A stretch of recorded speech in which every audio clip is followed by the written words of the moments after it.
नमस्कार, मैं मयंक श्रीवास्तव। आप देख रहे हैं भारत प्लस न्यूज़ चैनल। आइए डालते हैं आज की प्रमुख खबरें अयोध्या की।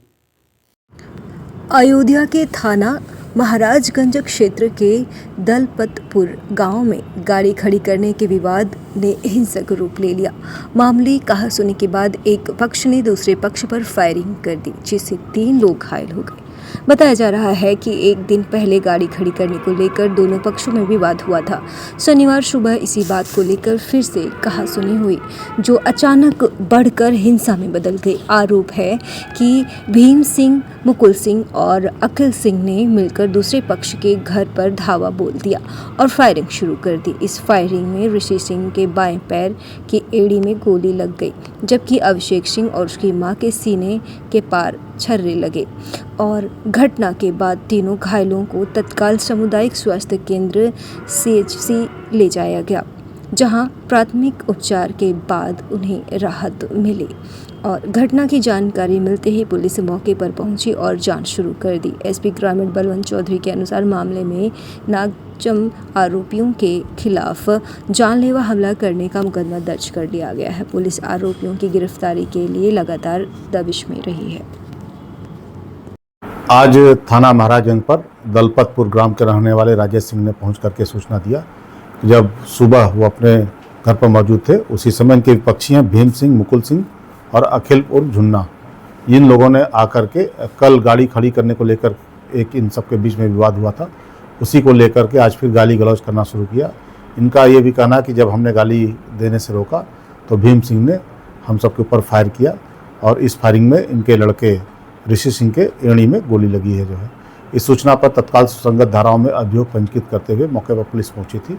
घटनास्थल से पाया गया कि जो ऋषि सिंह है उसके एड़ी में गोली लगी थी, इसको तत्काल उपचार हेतु CHC पहुंचाया गया, जहां पर उसकी हालत खतरे से बाहर है। इस पूरे प्रकरण में शीघ्र ही अपराधियों की गिरफ्तारी करते हुए वैधानिक कार्रवाई की जाएगी। मथुरा नाव हादसे के बाद अयोध्या पुलिस अलर्ट। नया घाट और गुप्तार घाट पर बैठक आयोजित। मलाहों और नाविकों को सुरक्षा निर्देश दिए गए। सभी यात्रियों के लिए लाइफ जैकेट अनिवार्य। नाव में लाइफ सेविंग उपकरण रखना जरूरी। रास्ता, लाइफ रिंग और इमरजेंसी किट अनिवार्य। सभी नावों का रजिस्ट्रेशन करने के निर्देश। निर्धारित क्षमता से अधिक सवारी बैठाने पर रोक। नियमों के उल्लंघन पर सख्त कार्यवाही के निर्देश। और सरयू नदी में सुरक्षित नौका विहार सुनिश्चित करने पर जोर दिया है।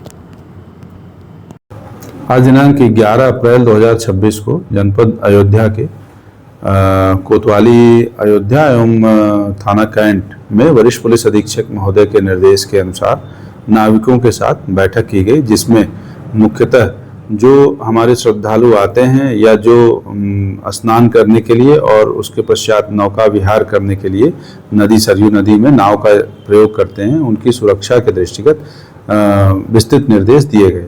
इसमें मुख्य रूप से सभी नावों के रजिस्ट्रेशन और नावों पर क्षमता के अनुसार ही श्रद्धालुओं को बैठाने के लिए तथा सभी जो श्रद्धालु नाव पे बैठते हैं उनको लाइफ सेविंग जैकेट अनिवार्यतः पहनाने और उपलब्ध कराने के लिए निर्देशित किया गया। साथ ही साथ लाइफ सेविंग जो अन्य इक्विपमेंट होते हैं जैसे कि ट्यूब और लाइफ सेविंग जैकेट, उसको भी अतिरिक्त नाव में रखने हेतु निर्देशित किया गया, जिस पर नाविकों द्वारा सहमति प्रकट की गई है और भविष्य में इसका अनुपालन सुनिश्चित कराया जाएगा, इसकी उन्होंने भी अपनी सहमति दी है। अंबेडकर नगर के भीटी बाजार से अयोध्या के हैदरगंज होते हुए सुल्तानपुर के कूड़ेभार तक जाने वाले मार्ग का जल्द ही चौड़ीकरण शुरू होगा। विधान परिषद सदस्य हरिओम पांडे के सार्थक प्रयास के बाद लगभग 17.170 किलोमीटर लंबी इस सड़क को 2 लेन में बदला जाएगा। MLC हरिओम पांडे ने लखनऊ में उत्तर प्रदेश के मुख्यमंत्री योगी आदित्यनाथ से मुलाकात कर इस मार्ग के चौड़ीकरण की मांग रखी है। उन्होंने मांग पत्र में बताया है कि भीटी बाजार से हैदरगंज होते हुए कूड़ेभार तक की यह सड़क 3 जनपदों अम्बेडकर नगर, अयोध्या और सुल्तानपुर को जोड़ती है। उन्होंने कहा कि इस मार्ग के 2 लेन होने से तीनों जनपदों की लगभग 2 लाख से अधिक आबादी का आवागमन सुगम और सुचारू हो जाएगा। यह मार्ग क्षेत्रीय जनता के लिए जनहित में अत्यंत आवश्यक है। मुख्यमंत्री योगी आदित्यनाथ ने मार्ग का तत्काल संबंधित विभाग के अधिकारियों से वार्ता की और सड़क को 2 लेन बनाने का निर्देश दिया। एमएलसी के अनुसार इसी महीने में सड़क के चौड़ीकरण की कार्यवाही शुरू होगी। यह कदम क्षेत्र के विकास की दिशा में महत्वपूर्ण माना जा रहा है और इससे स्थानीय लोगों को आवागमन में बड़ी साथ जीरो मार्ग के विषय में हमने हैदरगंज पुणे मार्ग जो 2 लेन के लिए हमने वार्ता किया था। यह 2019 प्रधानमंत्री सड़क योजना के अंतर्गत ये कराया गया था। जो 22-23 2005 वर्ष पूर्ण हो जाने के बाद इसके लिए PMGSY में किया गया था पुनः, जिसका DLAP अवध दोष दायित्व अवध 31 मार्च 2026 था। इस समय अवध के सड़क की पूर्ण जिम्मेदारी ठेकेदार कंस्ट्रक्शन की होती है, जो उस समय जो देख रेख नहीं हुई, उक्त कारण से इस मार्ग का नवीनीकरण वर्ष 2025-26 में स्वीकृत नहीं हो पाया, न मिल सका। 2 अप्रैल को BT हैदरगंज पुणे मार्ग का 2 लेन का चौड़ीकरण मुख्यमंत्री जी से मिलने के बाद उन्होंने जो आश्वासन दिया कि ठीक है हम इसकी स्वीकृति प्रदान करते हैं, और हमने उसके लिए आग्रह किया था, जिस पर माननीय मुख्यमंत्री जी ने सकारात्मक पहल करते हुए स्वीकृति प्रदान करने हेतु आश्वासन किया। इससे पूर्व में जो भी प्रयास किए गए थे या स्वीकृति की प्रत्याशा में निविदा आमंत्रित की गई थी, वह 31 मार्च 2026 को शून्य हो गई।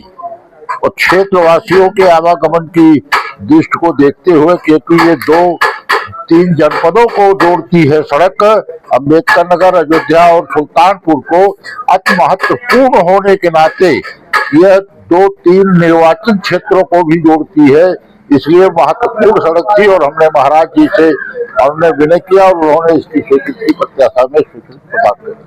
श्री मुख्यमंत्री जी का आशीर्वाद, क्योंकि मैं अम्बेडकर नगर का एक लौता वारिस होने के नाते भारतीय जनता पार्टी का, मैं जो भी अनुनय विनय करके उनको देता हूँ 5 विधानसभाओं, और जो कि एक विधानसभा हमारी अयोध्या से आच्छादित होती है, तो इसलिए अयोध्या को भी मैं ध्यान में रखते हुए, क्योंकि अयोध्या और अम्बेडकर नगर से मैं विधान परिषद सदस्य हूँ, दोनों जनपद का होने के नाते ये मेरा नैतिक दायित्व बनता है। और जो नैतिक दायित्व बनता है, जब मैं उनसे अनुनय विनय करके प्रार्थना करता हूँ, तो अकेला होने के नाते भारतीय जनता पार्टी में सब कुछ जितना भी बन पड़ता है, चाहे वह पर्यटन हो, चाहे सड़क हो, चाहे उच्चीकरण हो, चाहे प्रगति का रास्ता कोई और भी प्रशस्त हो रहा हो, अस्पताल हो, चाहे ट्रामा सेंटर हो, हर चीज पर हमने दृष्टि डाली। जो हमारे तमाम कार्यकर्ताओं को, हमारे सभी वोटर्स को आवश्यकता होती है, उनको स्वीकृत हमको महाराज जी देते हैं। मैं उनका बार बार आभार करता हूं और पूरे डबल इंजन सरकार को भी प्रणाम करते हुए उनका भी आभार व्यक्त करता हूं। पार्टी के उसका मामला है, संगठन का। अयोध्या नगर निगम की प्रवर्तन दल टीम ने विकास भवन और कचहरी परिसर के आसपास अतिक्रमण हटाने का अभियान चलाया। इस दौरान सड़क किनारे लगे ठेले और अस्थायी दुकानों को हटाया गया, जिससे क्षेत्रों में यातायात व्यवस्था सुचारू हो सके। प्रवर्तन प्रभारी कर्नल VK सिंह ने बताया कि कचहरी परिसर के अंदर और बाहर लंबे समय से अतिक्रमण की शिकायतें मिल रही थी। नगर आयुक्त के निर्देश पर यह करवाई गई है। अभियान के दौरान कई ठेले और अस्थायी दुकानें हटाई गई हैं, जिससे लोगों को आने जाने में हो रही थी परेशानी और कम हुई है। नगर निगम के साफ किए जाने की और शहर को अतिक्रमण मुक्त बनाने के लिए आगे भी ऐसे अभियान जारी रहेंगे। लोगों से अपील की गई है कि वे सार्वजनिक स्थानों पर अतिक्रमण न करें, अन्यथा सख्त कार्यवाही की जाएगी। इस शहर में अतिक्रमण विरुद्ध लगातार अभियान चलता है, जिसमें संयुक्त अभियान और एकल अभियान भी चलाया जाता है। इस अभियान के लिए जो मुख्य विकास अधिकारी अयोध्या हैं, इन्होंने एक एप्लीकेशन ईमेल के द्वारा नगर आयुक्त साहब को दिया था। नगर आयुक्त साहब द्वारा निर्देश मिला था ETF को कि वहां उनको रुकवाएं और कल से बिल्कुल वो लोग वहां पे ना लगाने पाएं। उसके तहत हमने इनको कल सबको सूचना दिया फिजिकली और अनाउंसमेंट द्वारा। आज सवेरे दिया गया, लेकिन ये लोग जो कुछ तो ले गए और कुछ बांध करके छोड़ चले गए थे। उनको ये आभास नहीं होगा कि ये हटाया भी जाएगा। उसी के तहत हम लोग दोपहर से लगे हुए हैं। तकरीबन 2 ट्राली यहाँ से जा चुका, तीसरा ट्राली हम लोग लोड कर रहे हैं यहाँ से। तकरीबन लकड़ी की गुमटी होंगी 7-8 और ठेले हैं 4-5, इतना यहाँ से हटाया गया। किस जगह आपने अभियान चलाया? ये है कोर्ट परिसर, रामपथ रोड। से अपील है, दुकानदारों से अपील है, फैजाबाद के प्रत्येक निवासी से मेरी अपील है कि आप लोग यदि व्यापारीगण हैं तो अपने दुकान के सामने न लगने दें। यदि खरीदार हैं तो जो निर्देश है जिला का उसका पालन करते हुए अपना पार्किंग करें और अपना खरीदारी करें, किसी के लिए बाधा ना उत्पन्न करें। अब ये जो जब्त हुआ है इसके ऊपर एक एप्लीकेशन इनको देना होगा, नगर आयुक्त साहब या अपर नगर आयुक्त साहब से साइन करवा करके लाएंगे, चालान होगा, उसके बाद छूटेंगे लोग, फिर कहीं और जा करके स्टेब्लिश होंगे। नाम है आपका? कैप्टन BK सिंह, प्रवर्तन दल।